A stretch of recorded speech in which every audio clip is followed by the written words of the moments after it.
हर हर महादेव। जय माता दी आप सभी को। जैसा कि हम जानते हैं चैत्र मास के माता के नवरात्र आने वाले हैं। उससे पहले हम माता के सभी 9 स्वरूपों की कथा को जानेंगे।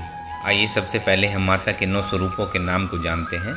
सबसे पहले शैलपुत्री, ब्रह्मचारिणी, चंद्रघंटा, कुष्मांडा, स्कंद माता, कात्यायनी, कालरात्रि, महागौरी और आखिर में माँ सिद्धिदात्री का रूप है। आज की कथा में हम माता शैलपुत्री की कथा को जानेंगे। आइए आरंभ करते हैं आज की कथा को। आदिशक्ति के हर रूप की नवरात्र के 9 दिनों में पूजा की जाती है, अतः इसे नवरात्र के नाम से जाना जाता है। सभी देवता, राक्षस, मनुष्य इनकी कृपा दृष्टि के लिए लालायित रहते हैं।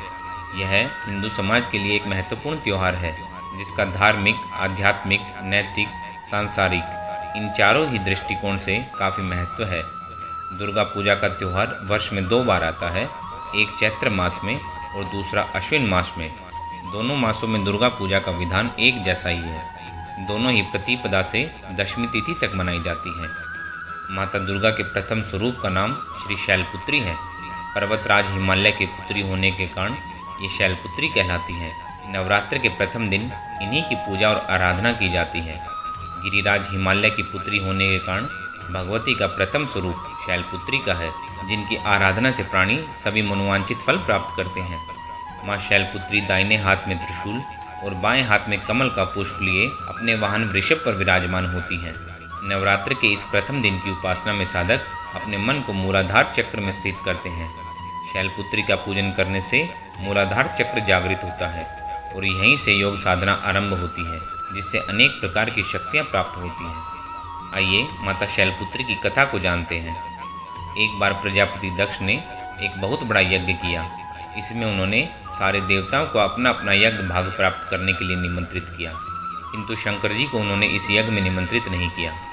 सती ने जब सुना कि उनके पिता एक अत्यंत विशाल यज्ञ का अनुष्ठान कर रहे हैं, तब वहां जाने के लिए उनका मन विकल हो उठा।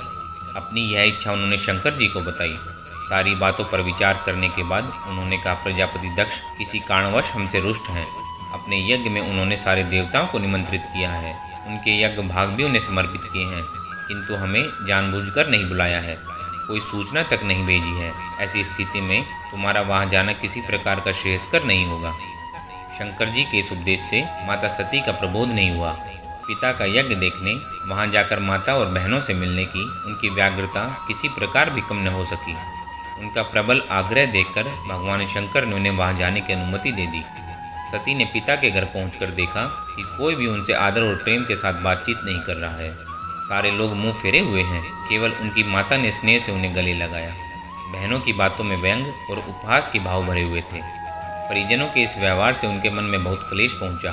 उन्होंने यह भी देखा कि वहाँ भगवान शंकर जी के प्रति तिरस्कार का भाव भरा हुआ है। दक्ष ने उनके प्रति कुछ अपमानजनक वचन भी कहे। यह सब देखकर सती का हृदय क्षोभ, गलिन और क्रोध से संतप्त हो उठा। उन्होंने सोचा, भगवान शंकर जी की बात न मान, यहाँ आकर मैंने बहुत बड़ी गलती की है। वे अपने पति भगवान शंकर के इस अपमान को सह न सकी। उन्होंने अपने उस स्वरूप को तत्क्षण वहीं योगाग्नि द्वारा जलाकर भस्म कर दिया। वज्रपात के समान इस दारुण दुखद घटना को सुनकर शंकर जी ने क्रुद्ध हो अपने गणों को भेजकर दक्ष के उस यज्ञ को पूर्णतः विध्वंस करवा दिया। सती ने योगाग्नि द्वारा अपने शरीर को भस्म कर अगले जन्म में शैलराज हिमालय की पुत्री के रूप में जन्म लिया। इस बार वे शैलपुत्री नाम से विख्यात हुई। पार्वती, हेमवती भी उन्हीं के नाम हैं। उपनिषद की एक कथा के अनुसार इन्हीं ने हेमवती स्वरूप में देवताओं का गर्व भंजन किया था। यह थी माता शैलपुत्री की कथा। आइए माता शैलपुत्री की आरती सुनते हैं। शैलपुत्री माँ बेल अवसार, करें देवता जय जयकार। शिव शंकर की प्रिय भवानी, तेरी महिमा किसी ने न जानी। पार्वती तू उमा कहलावे, जो तुझे सिमरे सो सुख पावे। रिद्धि सिद्धि परवान करे तू, दया करे धनवान करे तू। सोमवार को शिव संग प्यारी, आरती तेरी जिसने उतारी। उसकी सारी आस पुजा दो, सगरे सुख तकलीफ मिटा दो। घी का सुंदर दीप जला के, गोला गरी का भोग लगा के, श्रद्धा भाव से मंत्र गाएं। प्रेम सहित फिर शीश झुकाएं। जय गिरिराज किशोरी अम्बे, शिव मुख चंद्र चकोरी अम्बे। मनोकामना पूर्ण कर दो, भक्त सदा सुख संपत्ति भर दो। यह थी माता शैलपुत्री की आरती।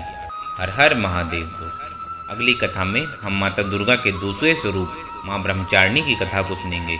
हर हर महादेव दोस्तों, जय माता दी।